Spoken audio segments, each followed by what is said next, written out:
Welcome to Thursday Night Stock Charts Live. Okay, sorry I'm late. I'm usually not late, but I am today. My mic is working. You should be able to hear me. Good. What we're going to talk about tonight, I am totally unprepared for tonight's episode, this special edition of Thursday Night Stock Charts Live. Why is this a special edition? Because we're going to go over price targets for the S&P 500, and you're not going to like it. We're also going to talk about where you short this market. How do you short this market? Because the path of least resistance is now not up. It's now down. So you want to continue to trade the trend, but the trend is not always up. So if you're looking to short, you need to short the markets, but you need to do it appropriately. So we'll talk a little bit about that. I just ran across this one article, and I'm going to share this with you. I'm not into fear porn, and I hope that this is absolutely wrong, but I'm going to put it out there. We're going to go over some chart requests, and I'm going to put you, I can't even speak. I am going to pitch you right now on TrendSpider. And the reason is that if you're going to trade a market, especially shorting this market, you had better know where your support levels are so you can close out your positions, and you better be shorting into resistance levels. So we'll go over these charts in a moment, but we will be using TrendSpider. They're one of our sponsors. Link down below. Please take advantage of our 35% discount code, 7-day free trial offer. Go check them out, please. They are excellent with their automated trend lines. You can just click a button. Here's a trend lines button. Take them away, put them back on. TrendSpider. All right, we'll come back to this. We will be using the software. We're going to go over the weekly charts. How do we appear poised to close down on the week? Do we believe that there's going to be a continuation move lower, or do we rally back? Remember that Monday is the 31st. It's the final day of the month. So it's going to be a very important month. Why? It's because macro technicians like me, we love the end of the month and the beginning of the new month, because we get to see, okay, how is the monthly trend looking? Is the path of least resistance to the downside, or is it to the upside? And then we're able to plan a little bit better. Okay, I want to trade bullish, I want to trade bearish, and we get a much better feel. So let's go to some comments. Let's get rid of this. TrendSpider 35% off. Blah, blah, blah, blah, blah. Go to chat. NY Jets. Hey, Bob, I used to get so excited about nor'easters. When I was 13 in 1978, we had a famous blizzard. I think I remember that. Yeah. That's when we really had snow. We don't get that kind of snow here anymore. Hey, Bob, looking for a potential play on the bounce of AMD, getting close to 100, oversold on RSI, coming close to support. Long-term uptrend is around 95. We'll go over that, Will, okay? As a matter of fact, let me get my trusty, handy-dandy, brand new from Staples notebook out, because we will be taking notes tonight. All right, AMD. I don't have a lot to go over, so we should be good with time to go over some chart requests. OG1 Kenobi, I love that name. Louis, how are you, my friend?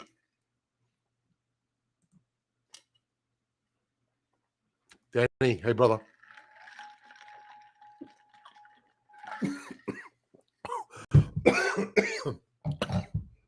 Sorry, wrong tube. Not COVID. Wrong tube. BTI. Sorry, folks.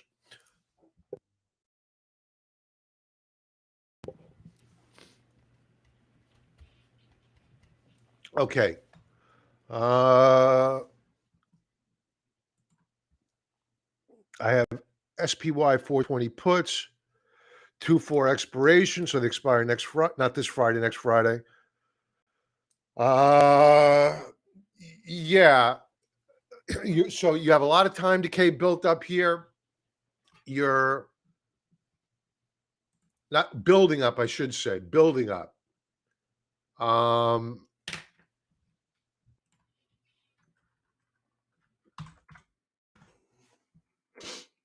And your Stokes are rolling over. So I think short term, the trade is good.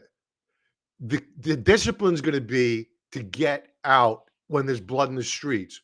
Don't wait for that last dollar. I mean, case in point, we went in on Netflix today, and this is me now talking my book. We did this. This happened. We were adding to our long position when there was absolute blood in the street on Netflix. This morning, sorry, man. Sorry, guys. It's embarrassing. I just put an advanced order out there, and I didn't wait for top dollar on that rally. We made those profits real and got out. I did not get out at the top, nor was that the goal. The goal was to get out when there was liquidity and there was high implied volatility in the option. So what I mean by that is, like, I don't know what time I got out, but it was like 2 seconds. You can early on when there's a lot of volatility, it was right here, a lot of volatility. There's so much demand for those options because the speculators are driving up the price. It expands the implied volatility on the calls, which I was long on. So as this began to pull back, that implied volatility went like this, right? Because all of a sudden the calls are pulling back, the stock is pulling back, therefore demand is pulling back on those call options. So later on in the day, when it went to new higher highs, that doesn't necessarily mean guaranteed that that option was more valuable later in the day at a higher price because the implied volatility was not as high. So how does that apply to you? Well, it applies to you because if you sell those options when there's panic, when there's fear, well, you're selling into a pool of liquidity of other option buyers who are dying to get those options. They don't know what they're doing. They have no clue that there's going to be a massive reversal very, very soon. And those short-term options that are going to expire on the 4th are going to become worthless in a heartbeat. So when you get that sell-off, that harsh sell-off, I can't tell you what to do. I'm not a financial advisor. What I would do, I can only tell you what I would do. I would sell into that panic and get out. Don't hope it's going to continue. You got to fear that it's going to rally, if that makes sense. Watch your RSI, watch historical support. Historical support. You get into that 420 range, anything below 423, I would be looking to get out. Because remember, those options are going to be moving around like this, right? So get your order out there, get hit, get out, and enjoy your profits. Franklin, hey, brother. Caspar, we meet again. Hey, Bob, which one is... All right, so I can't leave people hanging. So apparently, maybe somebody knows the phrase I use. Casper, we did a coaching session a couple of minutes ago, and we were laughing. He was saying I used a phrase, a fat calf to short, and I'm trying to remember the phrase that I used. It was, if somebody remembers it, please pop it in there, because I couldn't remember it. Yeah, it's too funny. You can cough or sneeze. You can, yeah. You get a stigma about you. That was funny, Casper. Good for you. You got me. All right. So we did spiders. We're good. We're probably going to go lower here, but I said this on Sunday. I thought we were going to sell off hard and then we're going to rally. We did that. We sold off hard, then we rallied. Okay. I think we're going to sell off hard. We're going to base, and then we're going to rally. It's probably going to be a ruthless rally. But is that the bottom? I don't think so. So we'll talk a little bit about 2000 and when the appropriate time. I have a great chart to go over to show you when was best to short the market back in 2000 throughout the bear market. I'm not talking about the top. I'm talking about the 2-year bear market after the break in the dot-com bubble. We're going to go over the weekly charts, and we're going to go over something that the Federal Reserve, I don't know. I think that they are in panic mode over there because you have the yield curve. The yield curve measures, we'll go back, am I back 30 years? We'll go back 35 years because I think there's more data here. For those not familiar, the chart that you're looking at is the yield curve. What's the yield curve? You have 2-year Treasury yields and 10-year Treasury yields. When the candlesticks are rising, that's a healthy economy. 2-year yields are trading above the 10-year yield. But when you start to roll over and they go negative, that's a problem. And usually that means ever since 1990 and before that, in reality, it's been a harbinger of a bear market or a recession, I should say. Back here, 1990, what was that? The S&L crisis. What was here? This was Greenspan and his irrational exuberance. What was here? Dot-com bubble. What was here? Financial crisis. What was here? COVID. It goes on and on. So the yield curve is breaking and breaking very, very hard. So keep an eye on this because it matters. This is a sign of an unhealthy economy. And for the Federal Reserve to say that they're going to be raising 4, 5, or JP Morgan said 6, 7 times in a year, get out of here. There's no way. There's no way it's going to happen. So keep an eye on this. All is not well with this economy. Let's go to, I don't have a lot of subject matter to go over. We can go to, let's go to the weekly charts first.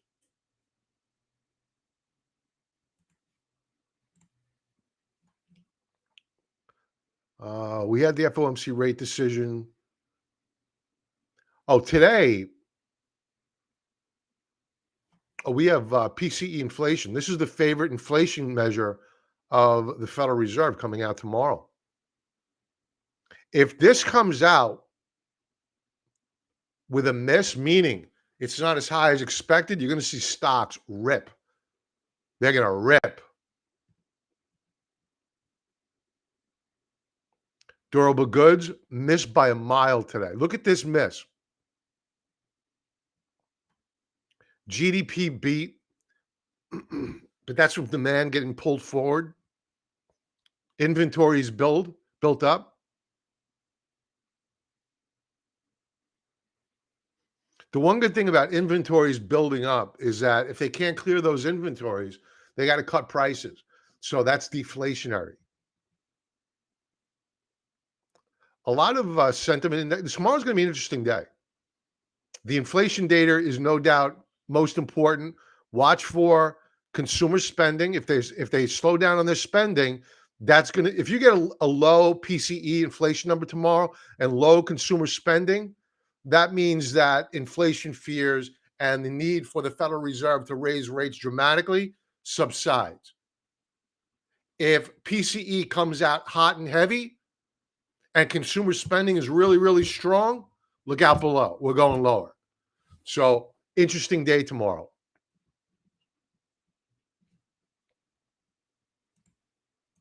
Okay. All right, these are all weekly charts, and as I always like to say, every single Thursday night, without fail, one trading day left to go. All right, so we're going to go over weekly charts with one trading day left to go. A lot can happen tomorrow. As I always like to say, this without exception, usually every Saturday when I go over the week ahead commentary with members, we have the closing charts, and there's always a chart that stands out. Do you remember this chart I say to them from Thursday night, how it looked and how much it changed on Friday? This is why we wait to the closing price action on Saturday to really put that final nail in the coffin for the week. Right now, it's just a little bit of homework because the probabilities of how we're looking right now look very strong, are probably the way we're going to close out the week. But there's always a couple of upsets in there. Talon, brother, good to see you.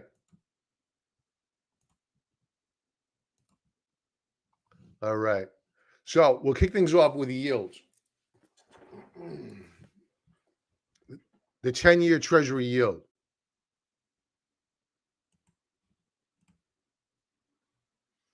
All right.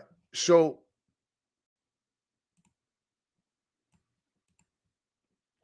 the weekly chart is looking bullish. All right. So the market is not going to like if we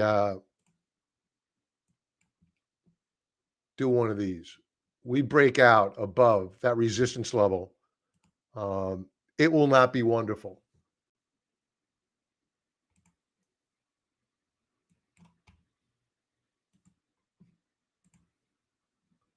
But let's do a hypothetical. Tomorrow we have PCE and consumer spending coming out.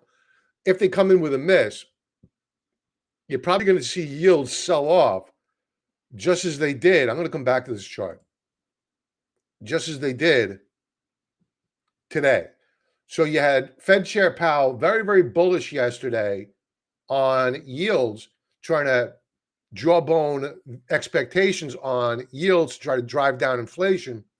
And today we closed down. We gave back most, if not all, of the increase in rates. Are we down below 1.81? No, we're not. We didn't give it all back, but we gave back a good portion of it. Now, what I want to point out on a weekly chart, and you may be saying, there may be people out there going, oh, Christ, I don't want to listen to this guy talking about bonds. I love stocks. Folks, if you're new to trading and you want to trade stocks, you got to know about the bond market. It's a must know. If you don't want to know about the bond market, don't trade stocks. You're going to lose your money. You got to know what they're going to do. How are yields going to go? If yields pull back, well, then you buy your Teslas. If they break out, you short Tesla. So you got to follow the 10-year yield. So weekly chart, I'm just throwing Tesla out there. You shouldn't short Tesla. Very volatile. Weekly chart, I've been talking for months now about this head and shoulders setup, inverted head and shoulders setup, left shoulder, head, right shoulder. We're breaking out. If we close above this resistance level, folks, it's not going to be wonderful. In fact, it's going to be kind of scary because that means we're going up here to just shy. Next resistance level is just shy of 2% on the 10-year yield. We have a stock market that's already buckling with yields where they're at.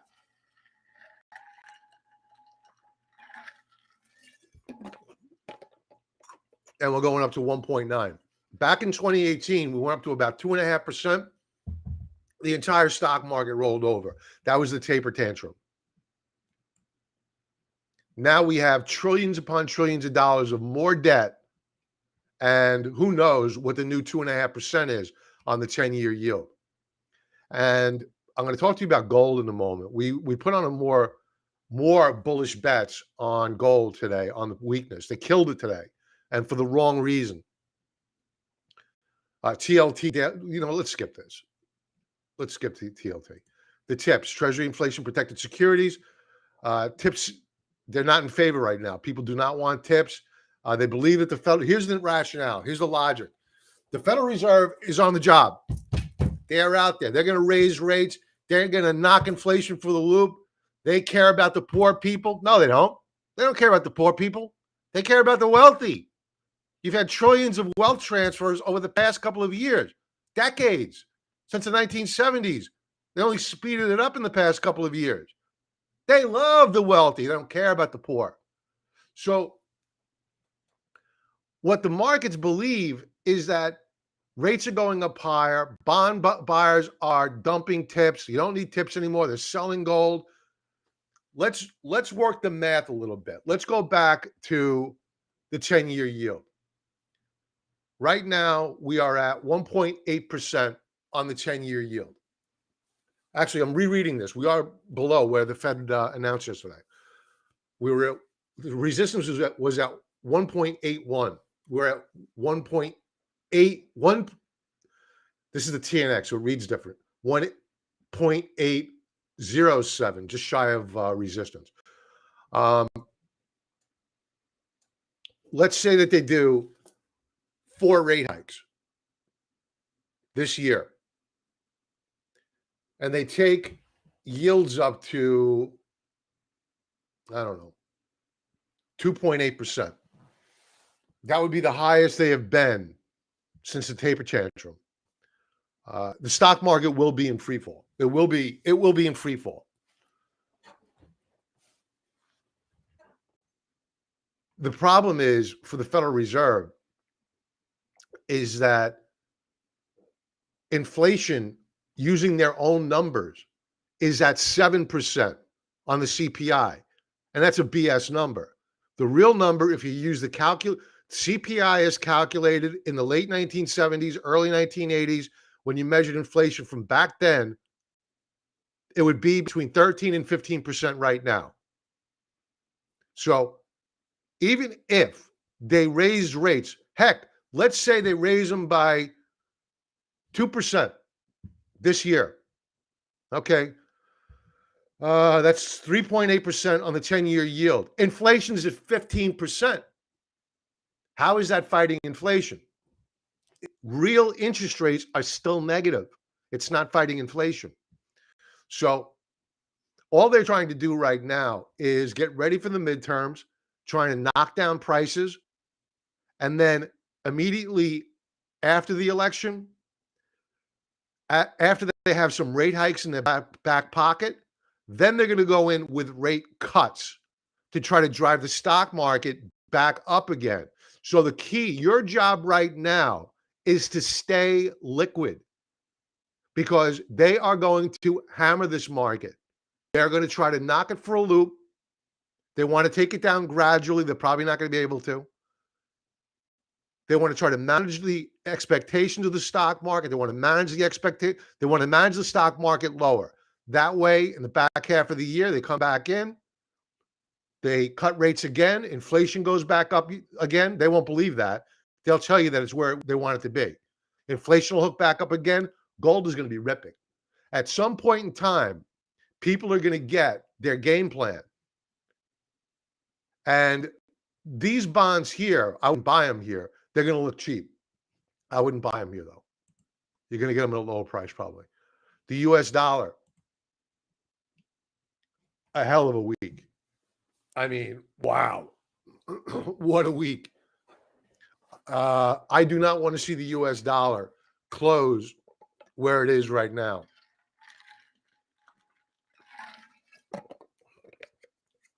I think there's a good chance we may pull back. I would like to see us close back down below 96.94 on the Dixie. If we do, that'll make me feel a little bit better. That would back down below a resistance level. But I think at worst, what we're going to do next week, maybe even tomorrow, ideally tomorrow, is we pull back, because where we're trading relative to the third standard deviation Bollinger Band is we're extended. We're going to pull back. But will it happen soon enough? Probably 97.50. We're going to top out soon enough to allow for a pullback tomorrow and a close down below 96.80 on the Dixie. So If it does pull back, you're going to see gold move back up. You're going to see the miners move back up. You're going to see commodities move back up. The VIX. All right. So the VIX, a very good week. I mean, we're off the highs of the week, but that really means nothing. It's the volatility index. It could do tumble salts. It could do whatever it wants. It's very hard to track. The thing that is fairly easy is understanding or identifying compression zones and watching that breakout. We identified it early on a daily chart.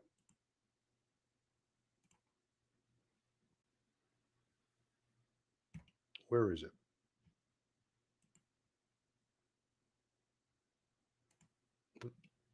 Oh, I'm sorry, monthly chart. Monthly chart on this breakout here. And what a month it has been. On a daily chart, what we're doing here, I get the feeling Apple reported earnings today, and at last look, they were up. I haven't looked in a while. But we have another compression zone building here on the VIX.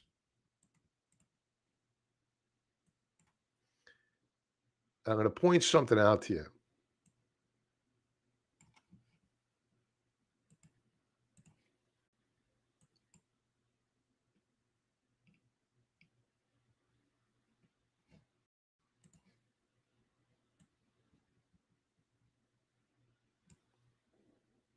Okay. So what I think is going to happen here is that either tomorrow or on Monday, they may turn the futures around. Oh, my Netflix is breaking out. Yay! This is our stock of the week. We had a very good day on Netflix. Still down on that earnings trade, though. I'm probably going to have to take a bit of a loss, but we sure as heck took a chunk out of that loss this week. Where's Apple? Okay, here we go. Apple ripping.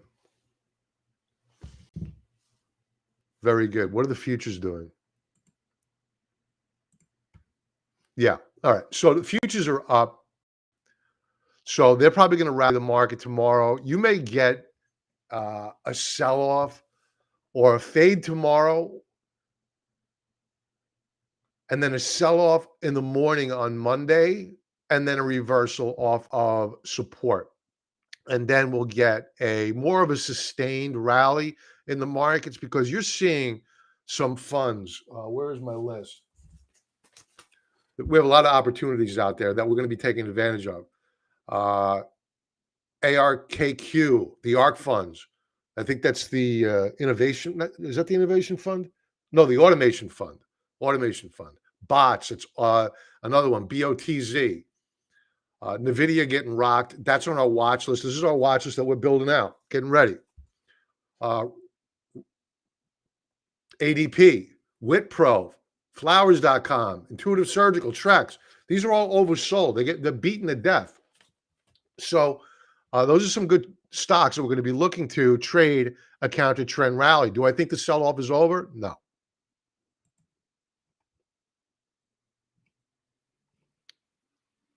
All right, moving on. The Dow Transports, absolutely devastated. Remember last week I spoke about if we fail to hold this breakout point where we're going to see the lower band of this declining downtrend channel, we're there. We bounced off of it today. And there's a very good chance that we break it going into next week. What could happen here is that we get a multi-week rally. And what that'll do is just envision this shoulder here and just flip it and put it over here. And that'll create a head and shoulders setup. And then we break on the transports.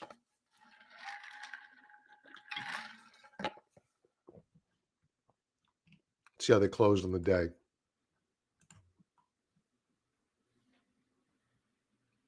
Right at the lows of the day.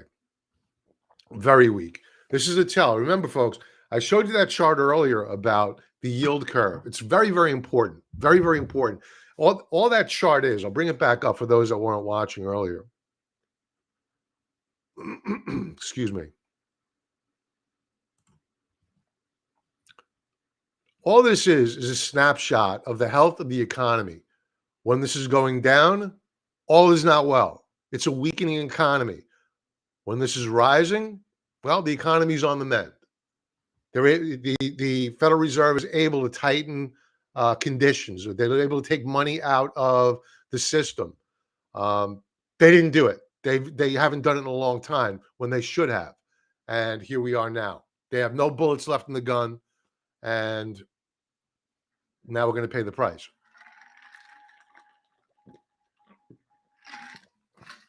Okay. Let's go back. So the Dow transports, when they broke several weeks ago, I said, this is the canary in the coal mine for you. You always need to keep an eye on the banks, the small caps, and the Dow Dow transports. They will tell you which way the market's going to go. The Dow Jones, it broke this week. We have a little bit of a bounce. Folks, we break down below 33,300. We're going a lot lower.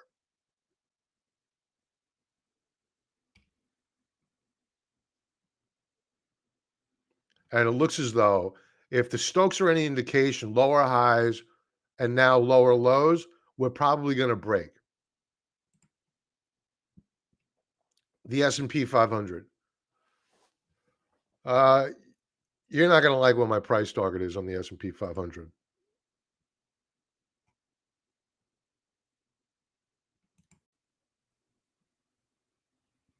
Ultimately, if the Federal Reserve goes down the path of jacking up interest rates and inflation is not under control, they could raise it 4 or 5 times. That's not fighting inflation. If they were serious about fighting inflation, they would do what Paul Volcker did on a Sunday night, come out and raise interest rates by a half percentage point, and they would stop buying debt. They would stop buying treasuries. They would stop buying mortgage-backed securities. They're not. They're letting inflation run rampant. Now they're going to tighten up. So they've pricked the stock market bubble again. This is the 3rd time in my lifetime they've done it. And price target, here's your extreme lower band of support. It's probably going to be around 2,600, but these always overshoot. So I would expect that the ultimate bottom could be around for a bounce, probably where we bounce back here in March of 2020. We're giving it all back. That's my take. I know that people aren't going to want to hear it, but I think that's where we're going. And then they're going to have to cut rates. All the rate hikes that they do, they're going to have to take back, and they're going to have to. They were buying $120 billion worth of mortgage-backed securities and treasuries. They're going to have to do $240 billion to get the same effect next time around. It's going to be the mother. I don't think this is the mother of all bubbles yet. Jeremy Grantham thinks it is. I think that we have one more to go. I think they could do another one, to be honest with you. So don't forget, you have 2024 coming up. 2022 is going to be a washout. The Democrats are going to get annihilated. Don't get me wrong. The Republicans are going to screw it up. Have no doubt about it. There is no greater party out there that is better at stealing defeat out of the jaws of victory than the Republican Party. Believe me, I've been victim of it all my life. At least I'm not a Democrat, but at least they play to win. Republicans, my God, they don't even step up to the field. Anyway, we're going lower here. This is a monthly chart. Only a couple of 2 trading days left to go in the month, folks. This is a horrible candlestick. This is an outside reversal bar or a bearish engulfing bar. One of my favorite bearish candlesticks, link below. Free 5-part video tutorial on my 5-part video series of my top 5 favorite candlesticks. This is one of them. Extremely bearish.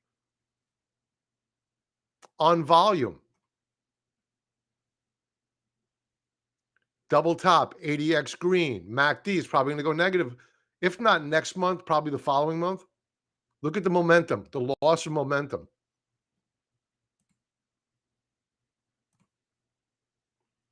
Daily chart.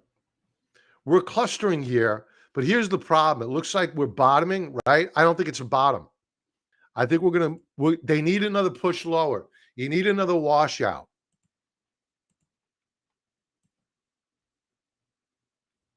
See, what these candlesticks are telling you is that every time they rally, and this is why I always say, don't go chasing the morning rally. It's a sucker's rally. Don't let them take parking space up in your head. You get the thugs from CNBC coming on. Oh, the bull market. We have a 10% sell-off. 20% is a bear market. We hit technical support, and they get 25 basis points. No, we can handle it. It's priced into the market. Go and buy stocks, and then they fall. Right? Don't listen to these thugs. They're thugs. They're criminals. So they rally, they fade. They rally, they fade. This is good support, but the longer that we consolidate within this range, we form a head and shoulders setup, and the break is going to be horrible. To get a sustained counter trend rally on the Dow, or the S&P 500, I should say, S&P 500, you want to see a rally up to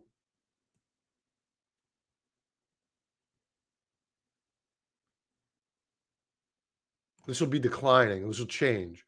Probably around the 4,500 mark to 4,550. You'll get a really swift counter trend rally. And once we hit this upper band of resistance, I will be shorting the death out of this market. So I'm not looking to short right now, but when we do hit that upper band of resistance, we will be getting very, very short of the market. And we'll short the indexes. I'm not going to short individual stocks. Small caps.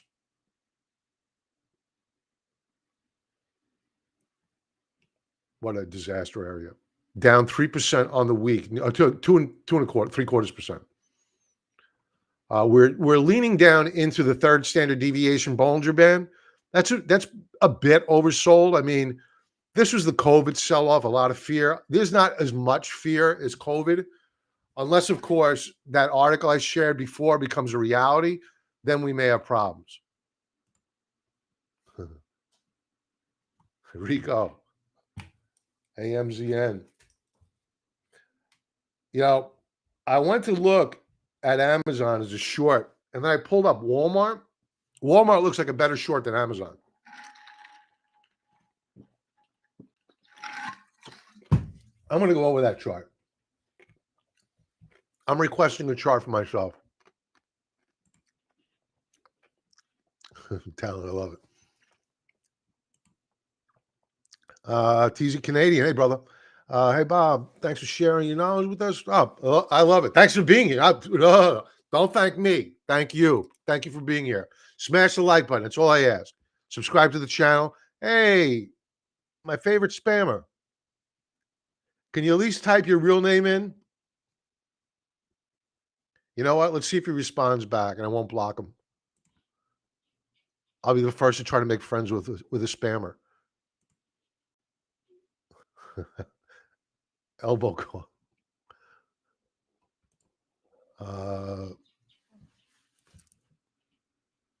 They're all one party. Yeah, it's the uniparty. Yeah, it's no doubt about it. No doubt about it. Agreed. You had Bill Kristol. I don't know if anybody knows Bill Kristol. He's a so-called conservative, and he's not. He goes, you know, what should happen here, this is a conservative, supposed conservative, and he was a total anti-Trumper. He said today, he put it out in a tweet. Look up Bill Kristol, Kristol with a K. And he puts out a tweet, yeah, Biden should put Harris in the Supreme Court and replace her with Mitt Romney as VP in the interest of the public. Mitt Romney is the rhino to end all rhinos. So probably the only one that I could find with more disdainful than, I don't know, I'm not going to name names. I'm gonna end it there. I don't like Mitt Romney. I'm gonna leave it there. So anyway, IWM breaking down very hard. We're becoming oversold. I think that we bottom out on IWM right here for a counter trend rally. Not the ultimate bottom, right here at around 187.46.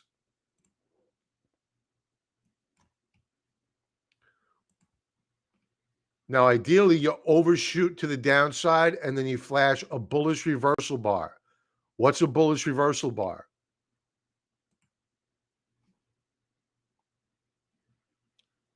This is a bullish reversal bar. You trade down, you reverse to close up. Here's the bottom here. You trade down, only to reverse and close up, and then you rally. That's what we're looking for here. Daily chart. But I don't think it's coming anytime soon. It's probably going to come mid next week. We're rolling over on these stochastics. You're going to get a W formation here, a double bottom setup. And then you're going to get a vicious, vicious rally on the small caps. And the good news here is that unlike the S&P 500, the Qs, the Dow, you already have the 50-day moving average. It's crossed down below the 200-day moving average. Why is that a good thing? Well, it's a good thing because at least you know if you're short where you should probably be booking profits. Primary target number one should be your declining upper band of resistance, which I don't have drawn here, and or the 20-day moving average. Maybe you lighten up on your short trade there, book some profits, and then finally exit at the declining 50-period moving average because you're going to stall out there. It's going to take a while for that to flatten out. You're going to get backing and filling before you begin to move back higher again. So the trend is clearly down here, and it's a bear market. The trend is down, just short. That's all. But I wouldn't short individual names. Don't do that because you never know if there's going to be a buyout, right? And if your entry point is below where the buyout price is, you're done. You're wiped out. So be careful. Short indexes. Use indexes. And you don't have to worry about earnings of individual names. Qs. Broken support. One trading day left to go. Stokes weak and getting weaker.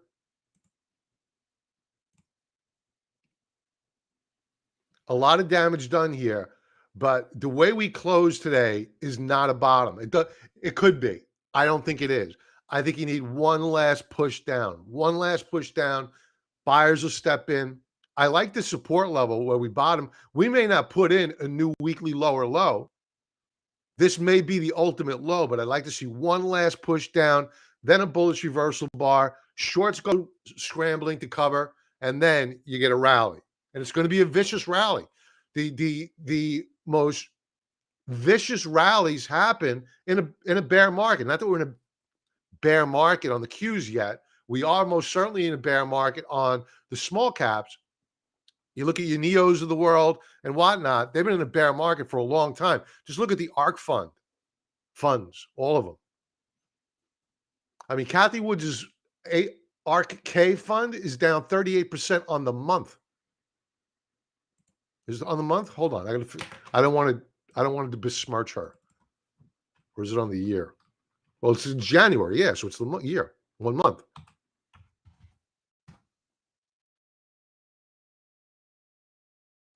I don't want to be mean to her. We opened here. 32.35. So just to make the record clear, down over 30% in a single month. That's bananas. And if you go from the highs of the month, that's probably what I was doing before. Highs of the month, 34. All right. The banks. The banks are up on the week. Why are the banks up on the week? Because they like rising yields. The problem is I don't think this is going to hold. I think this is going to break down. Why? Because if you get back in 2018 when you had the taper tantrum, yields went up to about 2.5%. First, the technology sector went well before 2.5%. Banks continued up higher, transports continued up higher, energy continued up higher. Then we got to that 2.3 to 2.5. Everything rolled over. Taper tantrum.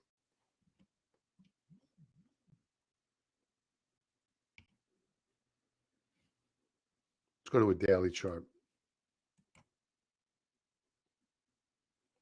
Yeah, this is a dead cat bounce. I don't think this holds.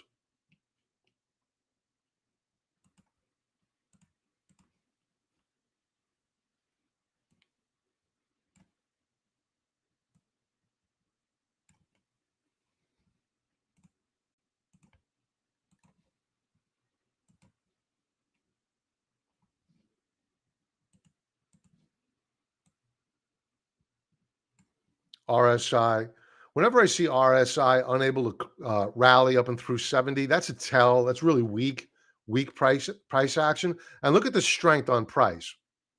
Yet it could never get above 70 on RSI.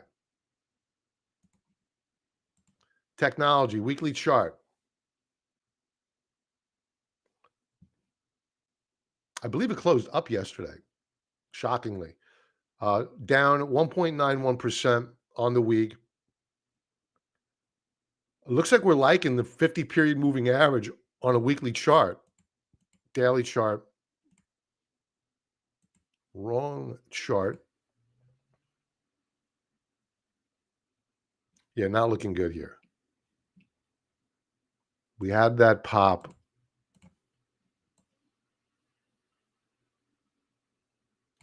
See all the resistance in here? A lot of overhead supply.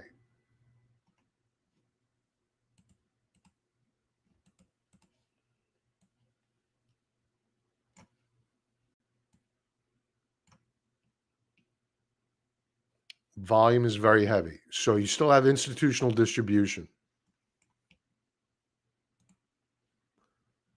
The semis, weekly chart.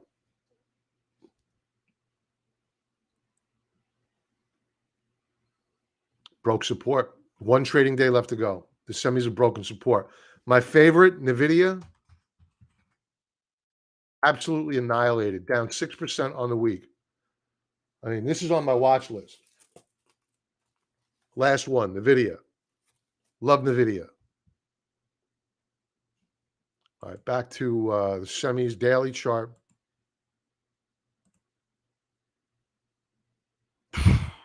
Brutal. What a brutal day.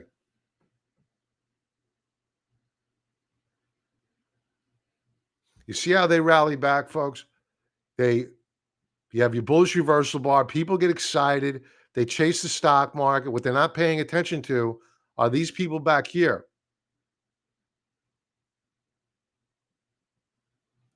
There are sellers here. This becomes a historical sell point. So we're going to go lower here. Apple may salvage the morning tomorrow, but I get the feeling we're probably going to have another day like we did today where we open up strong and then we fade. Look at the volume. Biotechs. Biotechs are becoming so attractive. So attractive. So beaten up. So hated that you got to love them. LABU is probably going to go lower here. This is a leveraged ETF. There's certainly non-levered products to use. This is not for the faint of heart. RSI 24.69. We're probably going to go lower here. Lots of distribution. ADX, we may be topping out here. Possible double top, just like you saw back here and back here. This may be setting up. May be setting up. We don't want to hope when we should fear, right? So maybe setting up. But when they finally capitulate, we sold puts on LABU, meaning we sold puts to generate cash flow. So I'm going to have those shares assigned to me tomorrow over the weekend, and probably on a washout of LABU, we're going to buy more shares. I do think we are going to break and go lower. But man, it's going to be a vicious counter trend rally. This one here was a 30, nearly 38% rally within a few trading days. Energy. Energy is still looking good. I mean, what can you say? On volume, no less. Money is flowing into energy. Daily chart.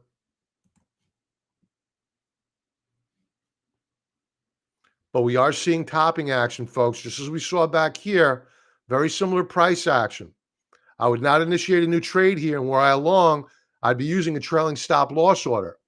If you're going to use a static stop loss order, play with your charts, take your crayon out, find out where a support level is, and set your stop. I'm going to go to gold, which for whatever reason is not set up here.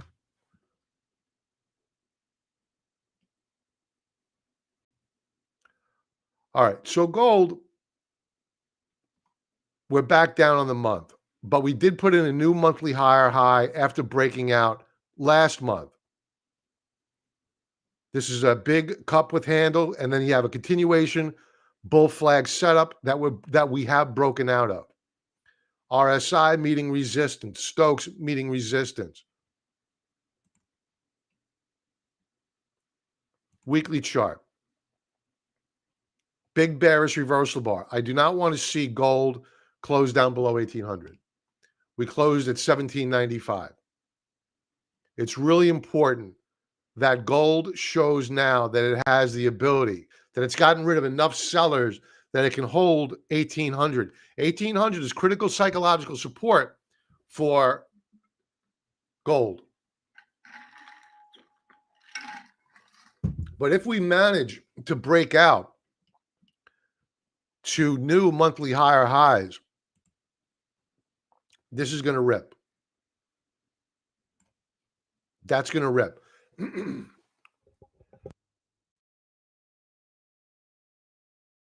Sorry, folks.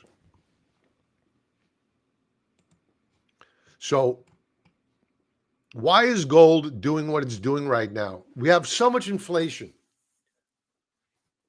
Why is gold pulling back? Well, the narrative, folks. It's all the narrative. Everything has a narrative to it. There's a story to it, right? So in finance, what the Federal Reserve wants you to believe is that they are on the job with inflation. They're going to kill inflation. They're going to crush inflation. So if that's the narrative, then you don't want to fight the Fed. And gold is saying, okay, we're afraid. Gold sellers are saying, we're afraid the Federal Reserve is going to raise rates aggressively. He's going to snuff out inflation. And who needs gold?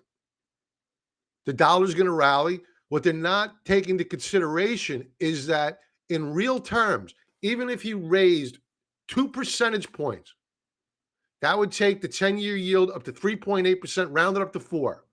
Inflation's at 7. Real interest rates, that means, and that's using the false numbers, that means that there's a negative yield on your 10-year Treasury yield. And then it doesn't make sense. So right now you have week longs dumping gold.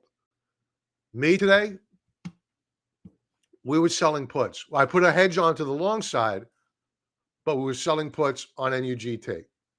The chart looks like dog crap. If the market sells off, NUGT is going to sell off, then that's fine. I'll take the shares. I'm good with it. I'll take those shares.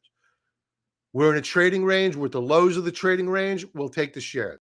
If they get hammered again, okay, we'll take the shares, because we know at some point in time, after the Federal Reserve raises a couple of times, if they raise a few times, the stock market's in free fall, the election's over, they don't have to worry about inflation anymore. They got to worry about having the billionaires' backs. They will be cutting rates, and they will begin the printing presses all over again, this time much, much bigger.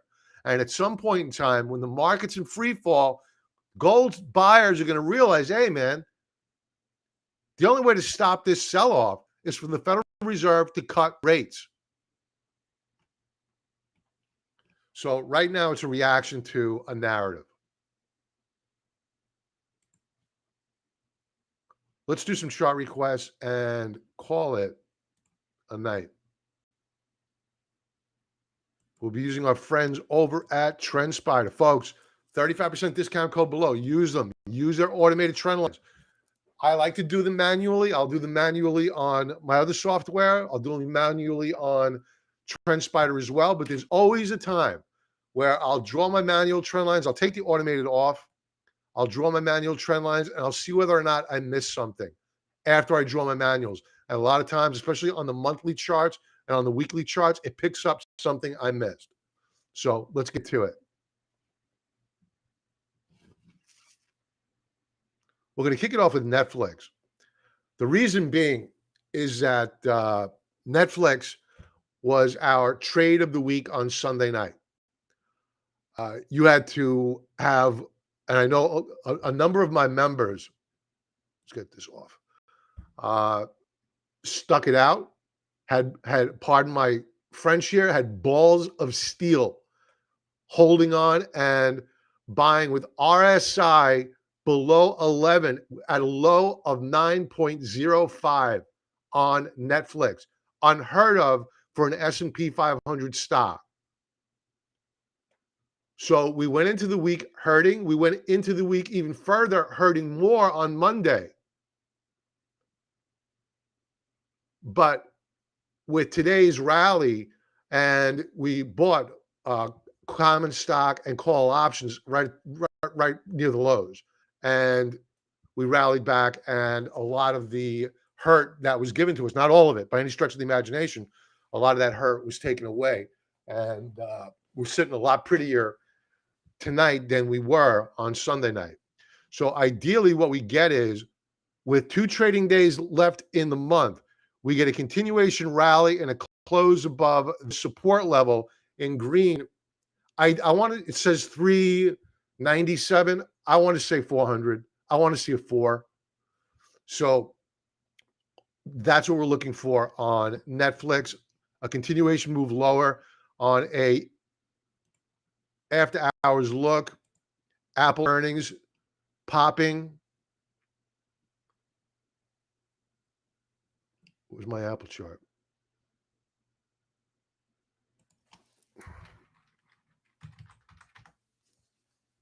Looking really good here. It doesn't appear to be helping the futures as much as it was earlier. They're still up 0.75%, but they've broken support. This is a 30-minute chart, and it's on light volume. So we like to see these stronger going into tomorrow.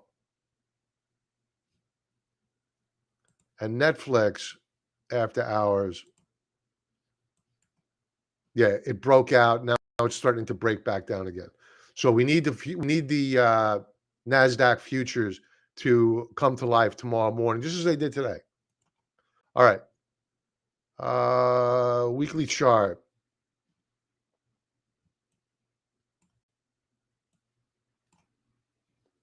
A lot of resistance in here. A lot of resistance. Going to take the lines off. I'm going to throw them back on. Bam. You can see there are a lot of sellers in this range. So it's going to be very, very difficult to get through this with only a couple of days left to go. Well, this is a weekly chart. We have 1 day left to go in the week. So Netflix still under a lot of pressure, despite the fact that it's rebounded. The one thing I do like is on a daily chart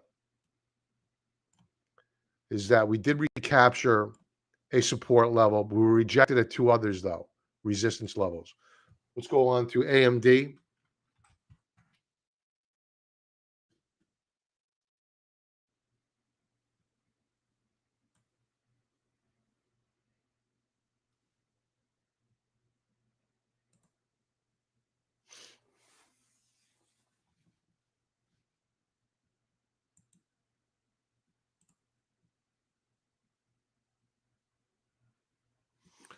AMD's in trouble. We have 1 trading day left to go, but on a weekly time frame, We are down below a support level. We can actually move this down some. We may be at it. Yeah, we're right at it. We're right at support. Stokes are very weak here. I would not be a buyer as an investment on AMD. Not right now. I think they're going to be good with the metaverse rollout. But right now, growth is hated. It's not about the company. A lot of people think, it's AMD, it's Nvidia. They're going to do great earnings per share, demand products, blah blah blah blah blah blah blah blah blah. Nobody cares. It's a growth. It's an anti-growth stock environment. So AMD not looking good here. You had a bounce, a couple of days worth of consolidating sideways, and a failure. If we break to new lower lows, if we close down below today's lows on the week, you're going lower on AMD. And the way the semiconductor sector broke today is indicative of how you should expect to see AMD trade in the coming days. So be very, very careful. It's a great company, but it's in a lot of trouble technically, not fundamentally.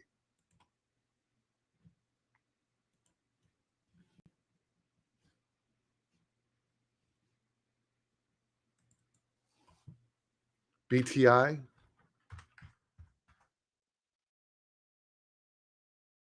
Oh, love it. British American Tobacco, love it. Paying a big fat yield. Anything value international, much cheaper than US stocks. I'm looking overseas in my retirement portfolio, looking to invest value international during these times of crisis. So, British American Tobacco, yielder. This is a massive, massive move for a stock like this. This is a macro breakout. BAT is going a lot higher. Love it. Nothing not to like about it. It's a buy. Amazon. Monthly chart. If we close where we're at or worse on the month, we're probably going to rally back next month, right up to here, in an effort to try to recapture this broken support level. That's where you short. I would not short Amazon right now. I would allow for a counter trend rally, which is going to come. As sure as God made green little apples, it's going to be ruthless. Wait for that counter trend rally. Wait for resistance to get hit. Then you look to short into that resistance level. Why? It's because it's the best risk reward entry point.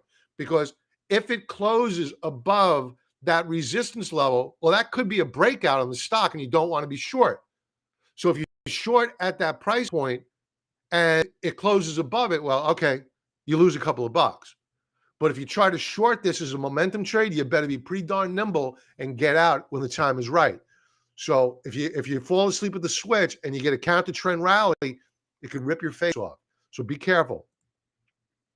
Weekly chart, abysmal.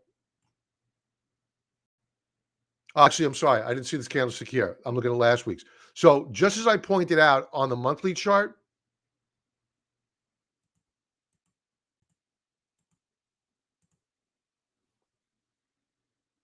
what did I do here? They made something new here. On the monthly chart, how we broke down and I said that we would bounce back. That's exactly what happened on a weekly chart. We broke down and then we bounced back in an effort to try to recapture that support level. What did shorts do? They came in and shorted into Amazon. That is the best risk reward way to enter a short trade. So if you're wondering why am I not aggressively shorting the stock market right now, I can't. I'll get my face ripped off. Daily chart does not look good. I think Amazon breaks. Train wreck. I think this fails. I think it goes lower. Last one's going to be Walmart.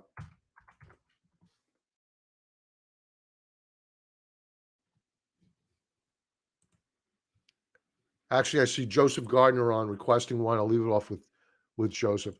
I said earlier that I liked Walmart is a short better than Amazon because Amazon's already broken. Walmart appears ready to have a massive, massive breakdown. And what they pulled up in Canada with the vaccine passports is not going to help their cause. So they try to bring that down here. They are in a lot of trouble. We have already broken trend on a monthly time frame. To me, Amazon is a short. If we break to a new monthly low, Walmart is a short. This is one of my favorite shorts right now.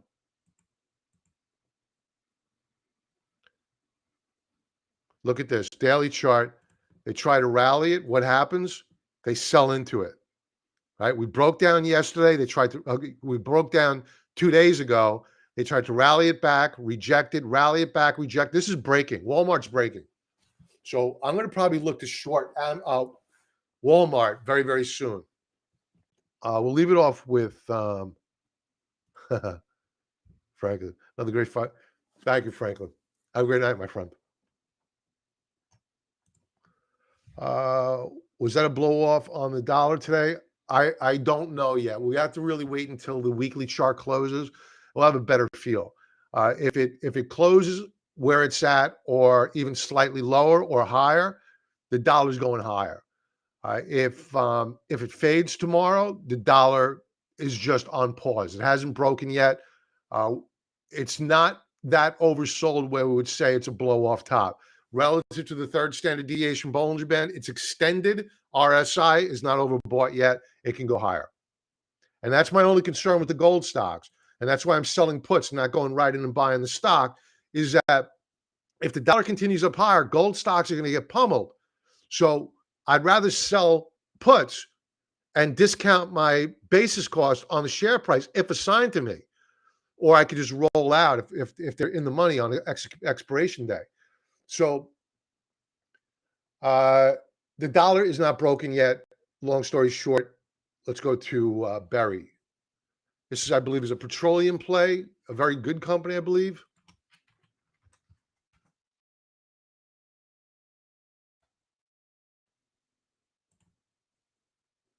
Attempting to break out. I like this chart.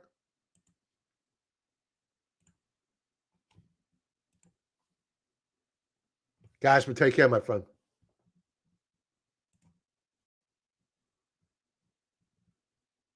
Cost same. Oh, really? They did the same thing up there? Another company I got to boycott.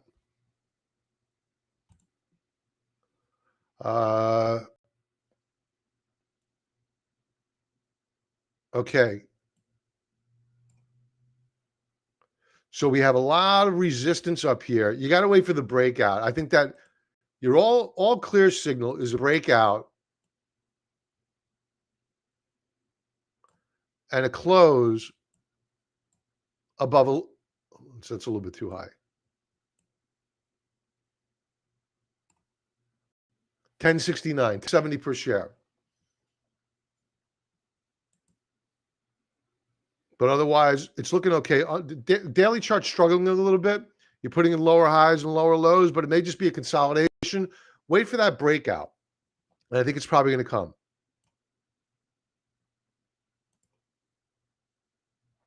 Yes. Yes. All right, guys. Folks, thanks for being here. My honor. If you could smash the like button, I'd really appreciate it. It helps me out with the YouTube algorithm. Subscribe, share with a friend, and thanks for being here. Don't forget about TrendSpider, 35% discount code below, automated trend lines, and I give it away free with our silver and gold level memberships. Members, I will speak to you very early tomorrow morning, and then over the weekend. Have a great night, and be well.